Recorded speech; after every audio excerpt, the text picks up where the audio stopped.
Hello friends, Suhail academy में आपका स्वागत है। दोस्तों डीएलएड फर्स्ट सेमेस्टर और डीएलएड थर्ड सेमेस्टर की जो स्कीम है वो आ चुकी है। तो दोस्तों डीएलएड फर्स्ट सेमेस्टर का जो पेपर है वो 8 अगस्त से शुरू हो रहा है, यानी 8 अगस्त को पेपर होंगे, 9 अगस्त को होंगे और 10 अगस्त को होंगे। दोस्तों 8 अगस्त को जो पेपर होंगे वो होंगे बाल विकास और सीखने की प्रक्रिया और शिक्षण अधिगम के सिद्धांत की। तो दोस्तों आज की इस वीडियो में हम यहाँ से जानेंगे डीएलएड फर्स्ट सेमेस्टर के जो शिक्षण अधिगम का सिद्धांत पेपर है इसमें किस तरीके से क्वेश्चन आते हैं। ठीक है, तो पहले हम यहाँ से बात करेंगे कि ओवरऑल जो क्वेश्चन होता पेपर होता है वो होता है 50 नंबर का। 15 इसमें आते हैं बहुविकल्पीय प्रश्न, ये एक नंबर का होता है, तो 15 नंबर आपके ये हो गए। उसके बाद 15 क्वेश्चन आते हैं वेरी शॉर्ट यानी अति लघुत्तरीय प्रश्न, ये भी 15 नंबर के होते हैं। ठीक है, उसके बाद दोस्तों 10 क्वेश्चन आते हैं यहाँ पे लघुत्तरीय, ये 2-2 नंबर का एक क्वेश्चन होता है। ठीक, तो ये बनता है आपका 20 नंबर यहाँ से। ठीक है, तो यहाँ पे 15 और 15 हो गए 30 और 20 हो गए 50, तो ओवरऑल स्कोर बनेगा यहाँ पे 50, यानी 50 नंबर का शिक्षण अधिगम का जो सिद्धांत है इसका पेपर यहाँ पर बनेगा। अब दोस्तों कोशिश ये करिए कि 50 में बहुविकल्पीय प्रश्न 15 आपके बिल्कुल राइट हो जाएं और 15 आपके अति लघुत्तरीय प्रश्न बिल्कुल सही हो जाएं, तो 15 और 15 ये हो जाएंगे 30, यानी कम समय में यहाँ पर आप 30 नंबर मिल सकते हैं आपको। ठीक है, उसके बाद दोस्तों ये जो लॉन्ग क्वेश्चन यहाँ पे यानी लघुत्तरीय प्रश्न बनते हैं 10 आते हैं, इनको आप अच्छे से अगर सॉल्व करेंगे तो यहाँ से आपका 15 से 18 या 16 तक स्कोर आपका बनने के चांस बहुत अच्छे रहते हैं। ठीक है, तो आप कोशिश ये करिए 15 अगर लेके आते हैं यहाँ पे तो आपका स्कोर बन जाएगा 45, यानी 45,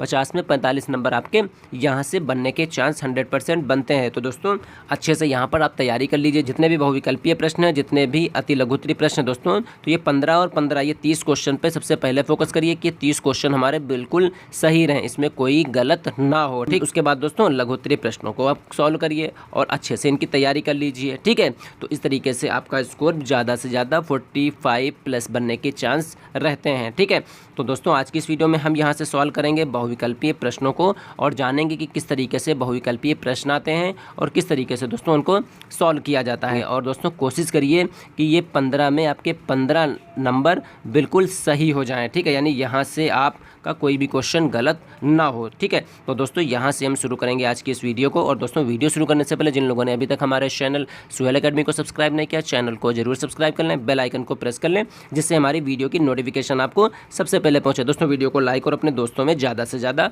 शेयर करिए। और दोस्तों आपको अब क्या करना है, पढ़ाई युद्ध स्तर पर करनी है, क्योंकि 8 अगस्त को आपका पहला पेपर बाल विकास और शिक्षण अधिगम के सिद्धांत, इन दोनों का पेपर होने वाला है। ठीक है, तो अच्छे से बाल विकास और सीखने की प्रक्रिया, शिक्षण अधिगम के सिद्धांत, इन दोनों क्वेश्चन पेपर को अच्छे से सॉल्व कर लीजिए। पहले बहुविकल्पीय प्रश्न तैयार कर लीजिए, फिर अति लघुत्तरीय प्रश्न तैयार कर लीजिए, फिर उसके बाद दोस्तों लघुत्तरीय क्वेश्चनों को आप तैयार कर लीजिए। ठीक है, तो दोस्तों बिना देरी के यहाँ से बहुविकल्पीय प्रश्न हम सॉल्व करेंगे और जानेंगे कि किस तरीके से बहुविकल्पीय प्रश्न आ रहे हैं। देखिए 2023 में आए हुए क्वेश्चन, और दोस्तों सभी प्रश्न वेरी इंपॉर्टेंट है। तो दोस्तों आज के ये जो प्रश्न है, ये प्रश्न लिए गए हैं तवन सीरीज़ के। ठीक है, तो दोस्तों यहाँ से पहला प्रश्न आता है कि शिक्षण एक त्रिध्रुवी प्रक्रिया है, ये कथन किसका है। ठीक है, तो दोस्तों वेरी इंपॉर्टेंट सभी क्वेश्चन है, आप सभी क्वेश्चन को अगर सॉल्व करेंगे तो यहाँ से आपके 15 अंक आपके बिल्कुल सही हो जाएंगे। ठीक है, तो यहाँ पे शिक्षण एक त्रिध्रुवी प्रक्रिया किसने कहा, जॉनसन ने कहा, एडम्स ने कहा, BS ब्लूम ने कहा या फिर जॉन डेवी ने कहा।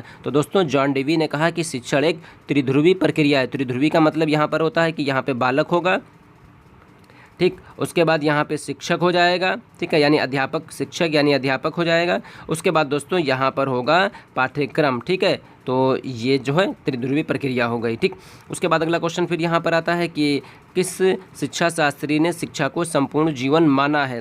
TP नन ने कहा, स्पेंसर ने कहा, जॉन लॉक ने कहा या आदि शंकराचार्य ने कहा। तो दोस्तों शिक्षा को संपूर्ण जीवन माना है स्पेंसर ने। ठीक है, उसके बाद अगला क्वेश्चन, संप्रेषण शब्द लैटिन वर्ड कम्युनिस्ट का आशय क्या है। ठीक है, यानी संप्रेषण शब्द जो है लैटिन शब्द कम्युनिस्ट से बना है, यानी कम्युनिकेशन से बना है। ठीक है, कम्युनिकेशन शब्द कम्युनिस्ट से बना है, इसका आशय क्या है, सामान्य है, असामान्य है, उपयोगी है या फिर आदान और प्रदान है। तो संप्रेषण शब्द का लैटिन वर्ड कम्युनिस्ट का आशय हो जाएगा दोस्तों सामान्य यहाँ पे। उसके बाद अगला क्वेश्चन यहाँ पर आता है कि संप्रेषण के तत्व हैं, संदेश है, माध्यम है, स्रोत है या फिर उपर्युक्त सभी। तो संप्रेषण के तत्व हो जाएंगे दोस्तों उपर्युक्त सभी, इसमें संदेश भी होता है, माध्यम भी होता है और स्रोत भी होता है। अगला क्वेश्चन आता है कि पूर्ण से अंश की ओर शिक्षण सूत्र किस सिद्धांत पर आधारित है, यानी शिक्षण सूत्र होते हैं, आप लोगों ने अच्छे से तो इनको तैयार कर लिया होगा। इसमें दिया है कि पूर्ण से अंश की ओर और ये शिक्षण सूत्र है किस सिद्धांत पर ये आधारित है?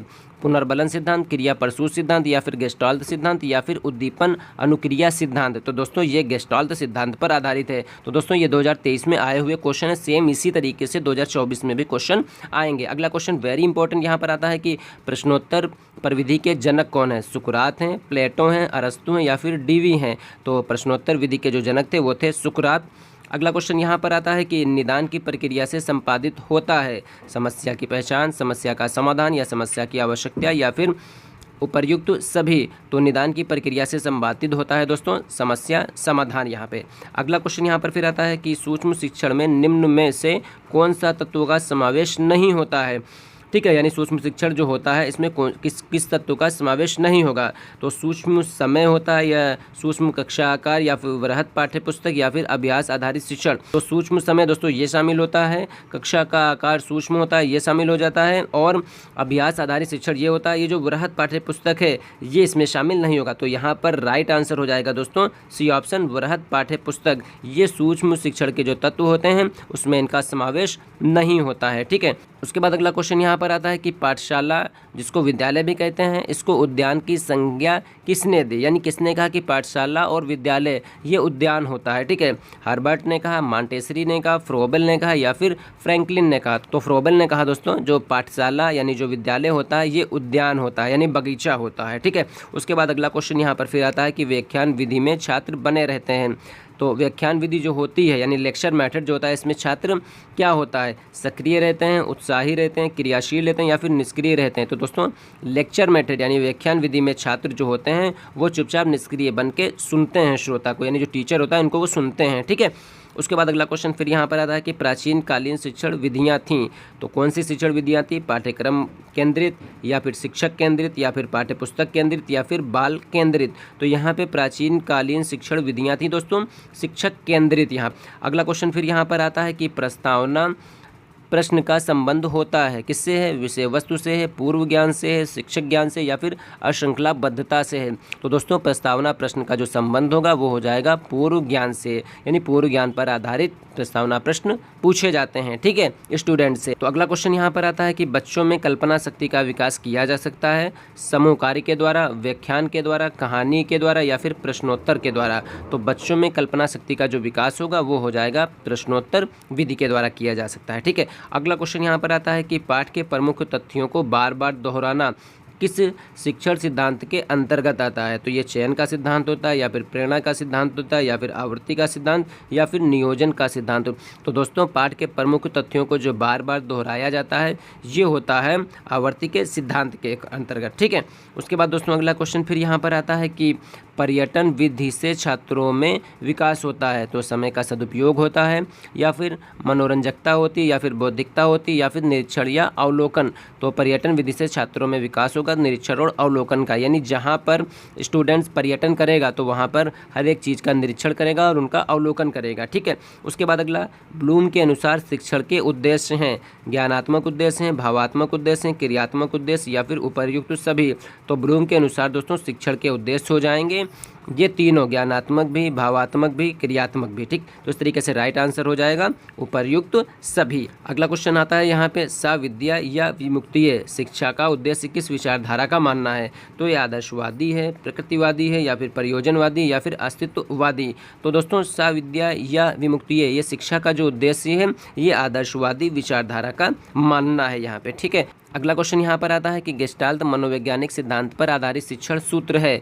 तो सूक्ष्म शिक्षण, या फिर ज्ञात अज्ञात, पूर्ण अंश, या फिर विशिष्ट से सामान्य?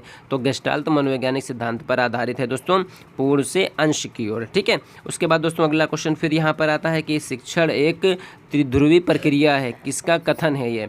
जॉन डेवी का है, एडम्स का है, रेमंड का, या फिर एंडरसन का है? तो शिक्षण एक त्रिध्रुवी प्रक्रिया है ये कथन है दोस्तों जॉन डेवी का। दोस्तों 2022 में भी आया है क्वेश्चन ये। ठीक, 2023 में भी आया था, 2022 में भी आया था। ठीक है, तो दोस्तों 2023 के पहले क्वेश्चन सॉल्व हुए, उसके बाद 2022 के क्वेश्चन अब सॉल्व हो रहे हैं यहाँ पे। ठीक, अगला क्वेश्चन यहाँ पर आता है कि संप्रेषण शब्द की उत्पत्ति किस लैटिन शब्द से हुई है?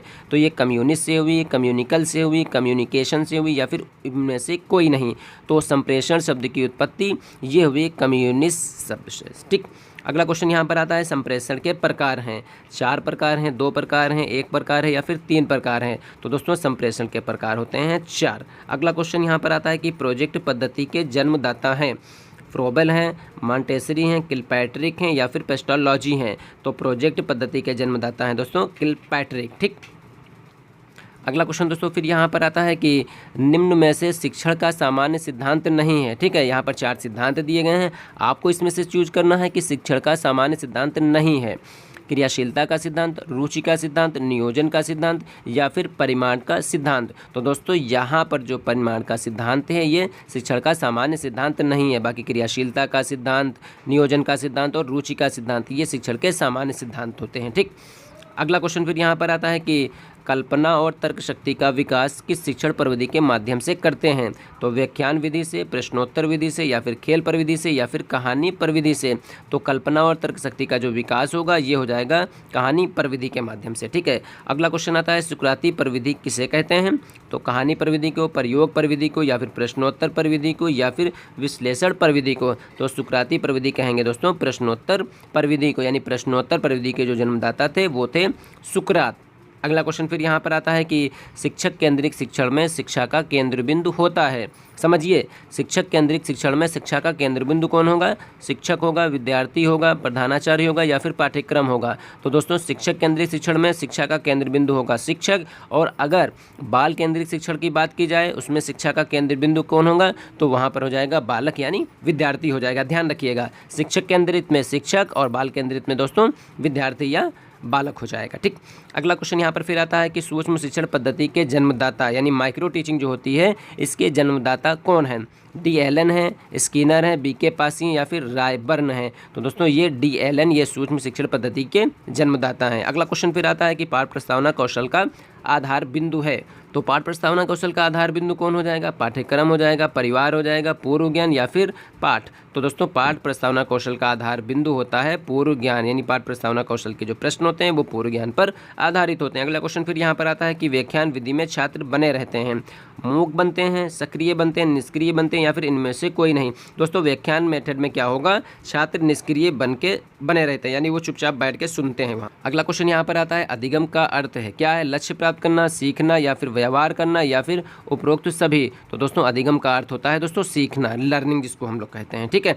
अगला क्वेश्चन फिर यहाँ पर आता है कि शिक्षण का अभिप्राय है पढ़ाना, सिखाना, अधिगम या फिर उपर्युक्त सभी। तो शिक्षण का अभिप्राय है दोस्तों पढ़ाना होता है। ठीक। अगला शिक्षण का संबंध नहीं है, शिक्षक, विद्यार्थी, पाठ्यपुस्तक इनमें से कोई नहीं। तो दोस्तों शिक्षण का संबंध नहीं है तो इन सब से है दोस्तों। ठीक है, तो इसका राइट आंसर इनमें से कोई नहीं। ठीक। अगला क्वेश्चन शिक्षण पुनर्बलन की आवश्यकताओं का क्रम है, ये कथन किसका है। बीएफ स्किनर का, रायबर्न का, क्लार्क का या फिर रस्क का।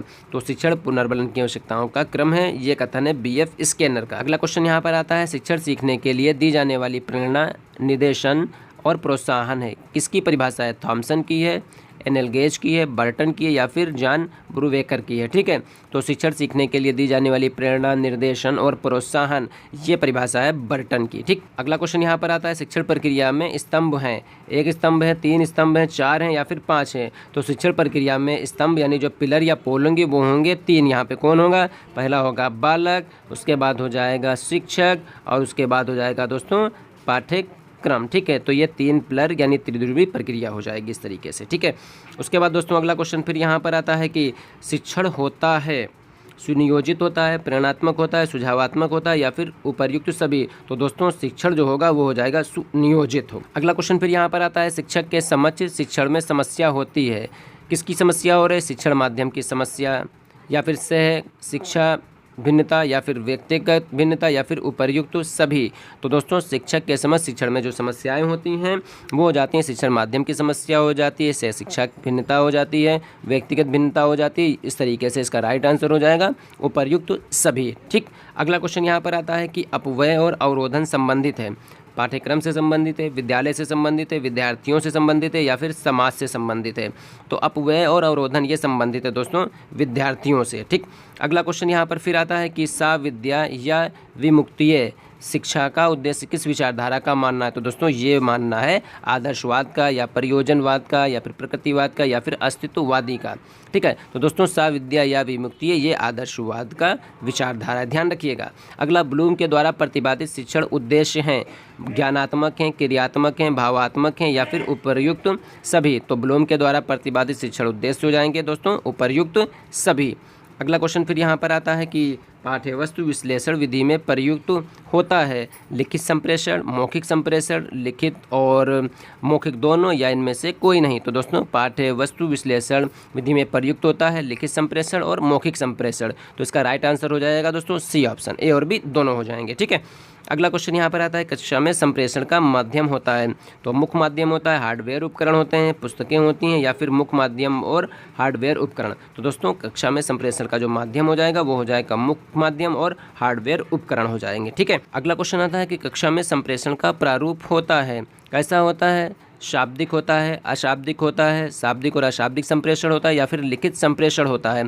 तो कक्षा में संप्रेषण का जो प्रारूप होगा वो हो जाएगा शाब्दिक और अशाब्दिक संप्रेषण होता है। ठीक है, उसके बाद अगला क्वेश्चन यहाँ पर आता है अशाब्दिक संप्रेषण का आकलन किया जाता है फ्लेंडर की विधि से, ओवर की विधि से या फिर ग्लोब कीपर विधि से या फिर उपयुक्त सभी। तो अशाब्दिक संप्रेषण का आकलन दोस्तों किया जाता है ग्लोबे की प्रविधि से। ठीक है, उसके बाद अगला क्वेश्चन यहाँ पर आता है कि शिक्षण प्रक्रिया के पक्ष हैं, शिक्षार्थी है, शिक्षक है, पाठ्यवस्तु है या फिर उपर्युक्त सभी। तो शिक्षण प्रक्रिया के दोस्तों पक्ष हो जाएंगे उपर्युक्त सभी, शिक्षार्थी भी होता है, शिक्षक भी होता है और पाठ्यवस्तु भी होती है। ठीक, अगला क्वेश्चन यहाँ पर आता है कि दार्शनिक सिद्धांत का प्रतिपादन किया किसने किया? ब्रूनर ने किया, बीओ स्मिथ ने किया, फ्लैंडर्स ने किया या फिर सुकरात ने किया। तो दार्शनिक सिद्धांत का जो प्रतिपादन था वो सुकरात ने किया। ठीक, अगला क्वेश्चन यहाँ पर फिर आता है शिक्षक किस प्रकार का व्यवहार करते हैं, वे वैसा व्यवहार क्यों करते हैं तथा उस व्यवहार का प्रभाव क्या होता है? ये किसका कथन है? स्मिथ का है, गेज का है, ब्रूनर का है या फिर कॉर्लिंगर का है?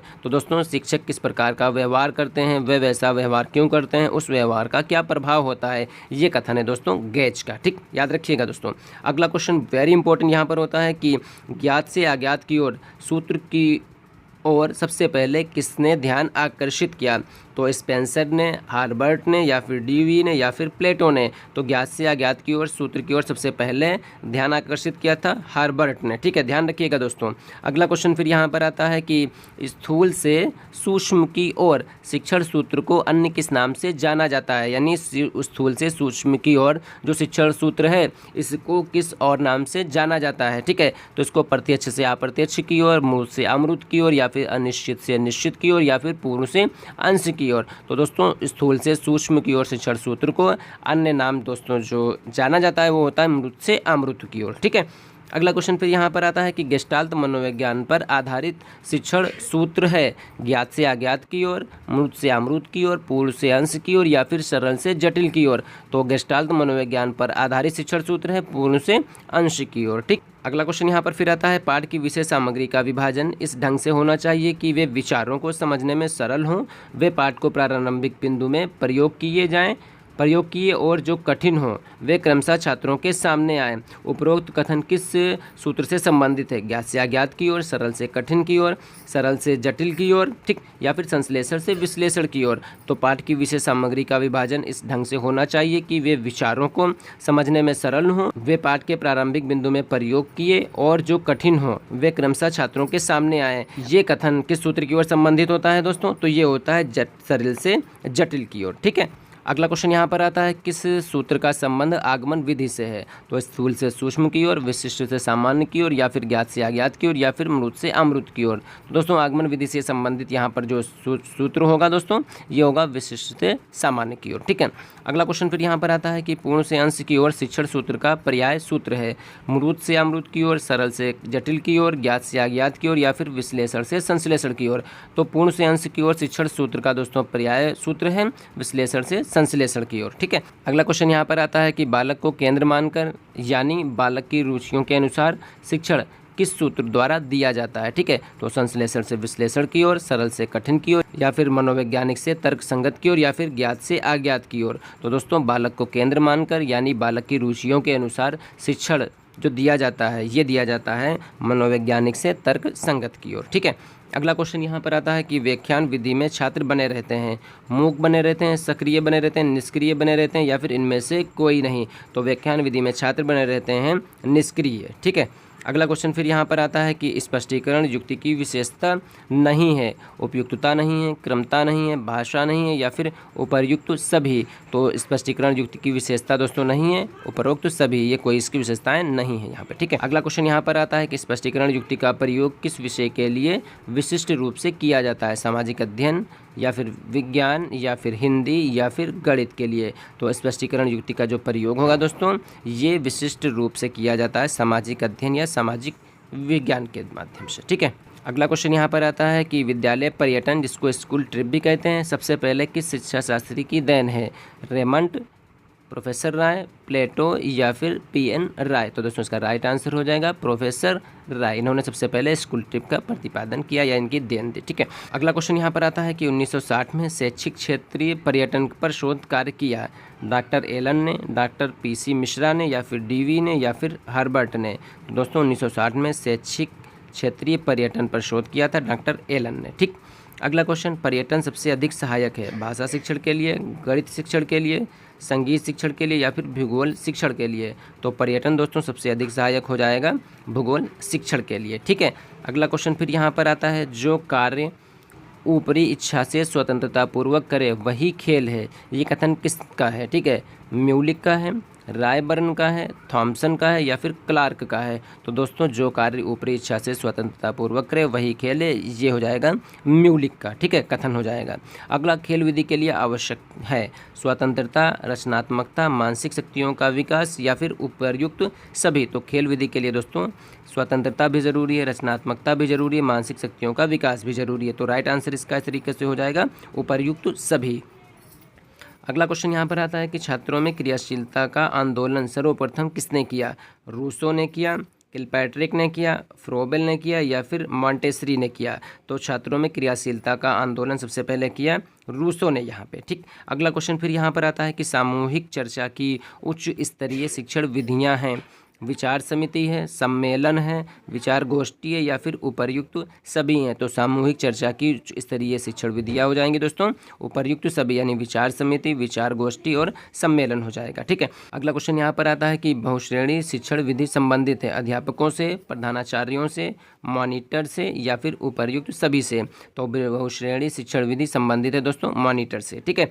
अगला क्वेश्चन यहाँ पर आता है कि प्राचीन काल में कौन सी विधि चिकित्सा से संबंधित थी, प्रयोग विधि, आगमन विधि, क्रियात्मक विधि या फिर अवलोकन विधि। ठीक। तो दोस्तों प्राचीन काल में कौन सी विधि यहाँ पे जो चिकित्सा से संबंधित थी, ये थी अवलोकन विधि यहाँ पे। ठीक है।